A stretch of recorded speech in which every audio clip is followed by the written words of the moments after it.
مشاهدينا الكرام، نطل عليكم من هذا المكان بالتحديد في بيت قراضة من الجزء الشرقي لتبت الصبري. كما تشاهدون في الكاميرا يبعد عنا ميليشيا الحوثي بالتحديد 20 متر ما بين قوات الجيش الوطني وميليشيا الحوثي، 20 متر تحديدا هنا في هذه الأماكن في الجبهة في جبهة الأربعين.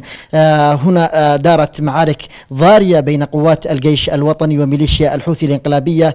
كان على إثر ذلك استهداف مشرف حوثي أبو هادي ومرافقيه، يدعى أبو هادي كما أشرت لكم بمدفعية الجيش الوطني في تلك المعارك. وأثناء تقدم الجيش الوطني إلى هذه الأماكن تم استعادة عددا من المباني التي لغمتها تلك الميليشيا، واستخرجت الكثير من تلك العبوات الناسفة. شنت تلك الميليشيا الانقلابية قصفا عنيفا على الأحياء السكنية في المدينة ومن مواقع تمركزها، حيث أدى ذلك القصف على المدنيين إلى إصابة 11 مدنيا في الشماسي ووادي القاضي والعديد من الأماكن في المدينة. معي هنا القائد الميداني هشام النقيب. لو تحدثنا عن ما هي آخر تطورات هذه الجبهة؟ بسم الله الرحمن الرحيم، الحمد لله والصلاة والسلام على رسول الله.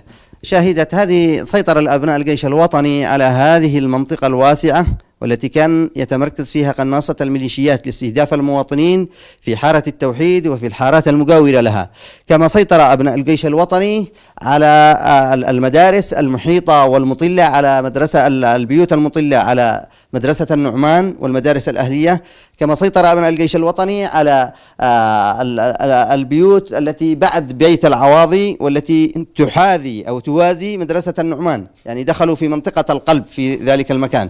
والتقدم إن شاء الله مستمر لاستكمال مربع وادي جديد والقضاء على الميليشيات التي كانت تقوم باستهداف المدنيين في هذه المناطق المجاورة. إذن مشاهدينا الكرام، كما سمعتم أحد أفراد الجيش الوطني ومسؤول التوجيه هنا في هذه الكتيبة هنا بجبهة الأربعين، طرح لكم ما لدى الجيش الوطني من تقدمات في الساعات الماضية. ولا زال الجيش الوطني يخوض معارك شرسة حتى يصل إلى تحرير هذه الأماكن التي لا زالت ميليشيا الحوثي تسيطر عليها. أحمد مكيبر، قناة سهيل، تعز.